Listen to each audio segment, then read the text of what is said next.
दोस्तों Dan Dan anime के पिछले एपिसोड में हमने देखा था कि आयरा ओकारुन को पसंद करने लगी थी और तभी मोमो ने भी ओकारुन और आयरा को एक साथ देख लिया था और मोमो ओकारुन से नाराज हो गई थी। इसके बाद ये तीनों एक वॉइड के अंदर फंस गए थे जहाँ पर मोमो के ऊपर एक गॉडजिला जैसे मॉन्स्टर ने हमला कर दिया था और उन्हीं तीनों सर्पो एलियंस ने ओकारुन और आयरा के ऊपर हमला कर दिया था और वो लोग ओकारुन का बनाना ऑर्गन चुराने आए थे। लेकिन तभी यहाँ पर आयरा एक्रोबेटिक सिल्की में ट्रांसफॉर्म हो गई थी और हमें पता चला था कि आयरा के अंदर भी सिल्की की पावर्स आ चुकी हैं। अब इस एपिसोड की शुरुआत होती है और आयरा एलियंस पर हमला करने लगती है और ओकारुन को बचा लेती है। लेकिन यहाँ पर एलियंस के हमले में ओकारुन के सारे कपड़े फट चुके थे और उसे बिना कपड़ों के देखकर आयरा को शर्म आने लगती है। तभी वो एलियन आयरा को इस रूप में देखते हैं और उससे कहते हैं कि अच्छा तो तुम्हारे पास भी पावर्स हैं, शायद इसीलिए तुम इस जगह पर एंटर कर पाई हो, लेकिन अब हम तुम्हारा भी बनाना ऑर्गन चुरा लेंगे। इतना बोलकर ये सर्पो एलियंस अपने फाइटर एलियन से आयरा पर हमला करवा देते हैं और आयरा इस एलियन से फाइट करने लगती है। यहाँ ओकारुन एक क्लास में जाकर छुप जाता है। अब तभी आयरा फाइटर एलियन से बचकर सीधा सर्पो एलियन के ऊपर हमला करने के लिए बढ़ने लगती है, मगर तभी वो सर्पो एलियन अपनी पावर से आयरा को दूर फेंकता है और इसका असर फाइटर एलियन पर भी होता है। वो काफी दूर जाकर गिरता है और सर्पो एलियन से कहता है कि तुम मुझे अपने अटैक में मत घेरो। इस पर सर्पो एलियन कहता है कि तुम बस एक किराए के टट्टू हो और हमें तुम्हारे जैसे बहुत मिल जाएंगे।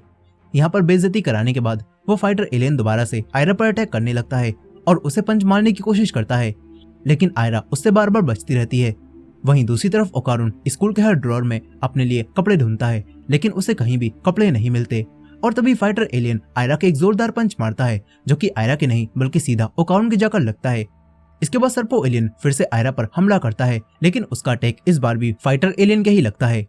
यहाँ अब आयरा भी फाइटर एलियन के एक किक मारती है और उसे छत से चिपका देती है, मगर अब तभी वो सर्पो एलियंस आयरा को अपनी साइकिक पावर से पकड़ लेता है, जिससे आयरा अब वापस नॉर्मल रूप में आ जाती है। तभी सर्पो एलियन आयरा से कहता है कि मुझे बहुत खुशी है कि यहाँ एक ही जगह पर तीन स्पेशल पावर वाले लोग मौजूद हैं।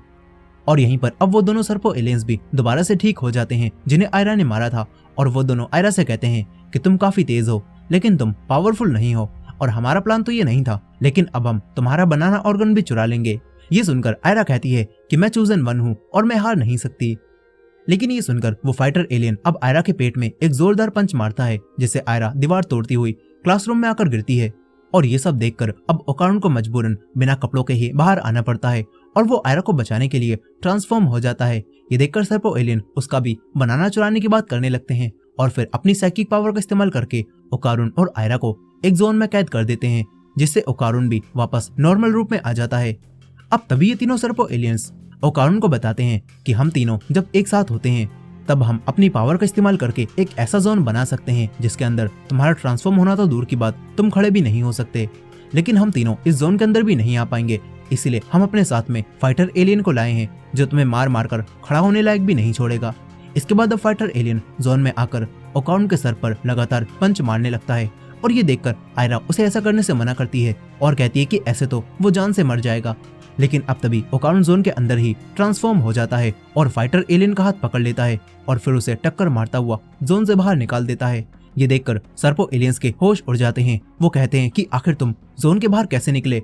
और अब तभी हम यहाँ पर मोमो को देखते हैं जो यहाँ आ चुकी थी और हमें पता चलता है कि मोमो ने अपनी साइकिक पावर की मदद से ओकारुन के ऊपर से सर्पो एलियंस की साइकिक पावर को हटाया था और इसी वजह से ओकारुन ट्रांसफॉर्म हो पाया। यहाँ अब मोमो इन एलियंस से कहती है कि मैं तुम्हारा चेहरा कभी भी नहीं भूल सकती और यहाँ पर ओकारुन भी मोमो से कहता है कि मोमो चैन मैंने तुम्हें बहुत मिस किया। मगर यहाँ पर मोमो ओकारुन को बिना कपड़ों के देखती है और उसे ठरकी बोलने लगती है। अब यहाँ पर मोमो को आया हुआ देखकर ओकारुन और आयरा दोनों खुद को ट्रांसफॉर्म कर लेते हैं और एलियन से लड़ने के लिए तैयार हो जाते हैं। साथ ही यहाँ पर आयरा मोमो से कहती है कि मैं तुम्हारी इस लड़ाई में मदद तो करूंगी, लेकिन तुम याद रखना ओकारुन सिर्फ मेरा है। यहाँ आयरा के मुंह से ओकारुन के बारे में ऐसी बातें सुनकर मोमो का सर चकराने लगता है और वो गिर जाती है और इस वजह से मोमो की साइकिक पावर के हटते ही ओकारुन और आयरा वापस नॉर्मल होकर जोन में अटक जाते हैं। ये देखकर सर्पो एलियंस भी इन पर अटैक करने के बारे में सोचते हैं और अपने फाइटर एलियन को दोबारा से उठाने लगते हैं, लेकिन अब फाइटर एलियन की हालत काफी ज्यादा खराब हो चुकी थी, वो उठ भी नहीं पाता। तभी सर्पो एलियन फाइटर एलियन के एक इंजेक्शन टाइप कुछ लगाता है, जिससे अब फाइटर एलियन 24 घंटों तक नॉन स्टॉप फाइट कर सकता था। यहाँ अब वो फाइटर एलियन उठकर खड़ा हो जाता है और वो देखने में भी पहले से ज्यादा पावरफुल लग रहा था। फिर वो ओकारुन और आयरा के ऊपर हमला करना शुरू कर देता है, लेकिन अब तभी मोमो दोबारा से उठ जाती है और वो अपनी पावर का इस्तेमाल करने लगती है, जिससे ओकारुन और आयरा भी जोन से बाहर आकर ट्रांसफॉर्म हो जाते हैं और फाइटर एलियन पर हमला करने लगते हैं। लेकिन यहाँ पर फाइटर एलियन आयरा की किक को रोककर उसे छत से चिपका देता है और ये देखकर मोमो कहती है कि ये एलियन तो काफी तेज है, मुझे तो इसके अटैक दिखाई भी नहीं दे रहे। यहाँ वो फाइटर एलियन आयरा को एक पंच मारने जा ही रहा था कि तभी ओकारुन बीच में आकर आयरा को बचा लेता है और कहता है कि मुझे तो सारे पंच दिखाई दे रहे हैं। यहाँ अब आयरा भी फाइटर एलियन के एक जोरदार किक मारती है और इसके बाद ओकारुन आयरा को उठा लेता है और ये दोनों फाइटर एलियन से बचते हुए उसे मारने लगते हैं। लेकिन यहाँ पर ये सब देखकर मोमो उनसे कहती है कि तुम दोनों बहुत ज्यादा करीब आ रहे हो। इस पर आयरा कहती है कि तुम्हें जलन हो रही है क्या। अब तभी ओकारुन भी केन तकाकुरा का एक डायलॉग मारता है और ये सुनकर फिर से मोमो का सर चकरा जाता है, जिससे ये दोनों वापस नॉर्मल हो जाते हैं। यहाँ आयरा अब मोमो पर चिल्लाती भी है। तभी सर्पो एलियंस भी अपने फाइटर एलियन पर चिल्लाते हैं और कहते हैं कि तुम तो किसी भी काम के नहीं हो, इसलिए अब हम तुम्हारी पेमेंट में से 60% काट लेंगे।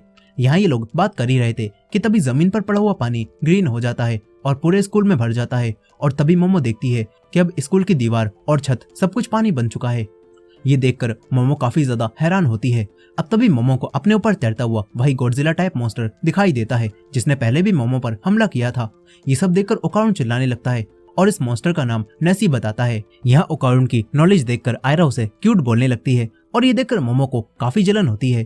यहाँ अब सर्पो एलियन इस मॉन्स्टर यानी कि नेसी पर भी चिल्लाते हैं और कहते हैं कि हमने तुम्हें मोमो को रोकने का काम दिया था, लेकिन तुम वो भी नहीं कर पाए, इसीलिए अब तुम्हारी पेमेंट से भी 60% काट लिया जाएगा। ये सुनकर नेसी को गुस्सा आ जाता है। वो एक सर्पो एलियन को बीच से 2 हिस्सों में काट देता है। ये देखकर सभी लोग डर जाते हैं और यहाँ से भागने लगते हैं।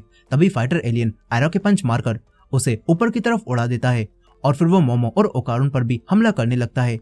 यहाँ फाइटर एलियन के पंच पानी में और भी ज्यादा पावरफुल हो चुके थे और ये देखकर मोमो समझ जाती है कि इस एलियन के पास मेंटिस टाइप पावर्स हैं, जिसके बारे में मोमो ने आज ही क्लास में पढ़ा था और ये पावर्स पानी में और भी ज्यादा असर करती हैं। लेकिन यहाँ पर पानी के अंदर होने की वजह से फाइटर एलियन सांस नहीं ले पाता और वो पानी के ऊपर आ जाता है। मोमो ये सब देखकर ओकारुन से कहती है कि तुम्हारे पास टर्बोग्रेनी की पावर्स हैं और तुम अपनी स्पीड से उस पर हमला कर सकते हो। ये सुनकर ओकारुन ट्रांसफॉर्म होकर फाइटर एलियन पर हमला करने जाने लगता है, लेकिन अब तभी वो पानी में डूबने लगता है और इन्हें पता चलता है कि टर्बोग्रेनी पानी में तैर नहीं सकती। यहाँ फाइटर एलियन फिर से इन दोनों पर हमला करना शुरू कर देता है और ये दोनों यहाँ से भागने लगते हैं। ओकारुन मोमो से अपनी पावर का इस्तेमाल करके आयरा को भी बचाने के लिए कहता है, जो कि पानी में काफी ऊपर थी, लेकिन मोमो ऐसा करने से मना कर देती है और ओकारुन को आयरा को किस करने वाली बात याद दिलाती है और उससे लड़ने लगती है। तभी ओकारुन मोमो का हाथ पकड़ता है और उसे शांत कराता है और उस दिन जो भी हुआ मोमो को सब कुछ बताने लगता है ताकि मोमो उसे गलत ना समझे। यहाँ पर ये दोनों बात कर ही रहे थे कि तभी फाइटर एलियन इन पर हमला कर देता है, लेकिन ओकारुन मोमो को लेकर पानी में डाइव लगाता है और ये दोनों बच जाते हैं। फिर तभी मोमो के दिमाग में एक आइडिया आता है। वो ओकारुन के ऊपर बैठकर उसे अपनी पावर से आगे की तरफ धकेलने लगती है और ऐसा करके ये दोनों काफी तेजी से आगे बढ़ने लगते हैं। यहाँ अब मोमो आयरा को भी अपने पास वापस खींच लेती है और ये तीनों दूसरे फ्लोर पर आ जाते हैं। यहाँ आने के बाद मोमो आयरा को होश में लाती है और इसके बाद मोमो आयरा को उसके कपड़े उतारने के लिए बोलती है, क्योंकि कपड़ों की वजह से पानी में इनकी स्पीड काफी स्लो हो रही थी। लेकिन आयरा कहती है कि मैं अपनी वेडिंग नाइट से पहले किसी के भी सामने कपड़े नहीं उतारना चाहती, मगर अब आयरा को मजबूरन पानी में कपड़े उतारने पड़ते हैं। यही फाइटर एलियन के पास अब एक और सर्पो एलियन का कटा हुआ सर आता है, यानी कि अब एक और सर्पो एलियन मारा गया और यहाँ पर अब बस एक ही सर्पो एलियन बचता है, जिसके पीछे नेसी पड़ा हुआ था।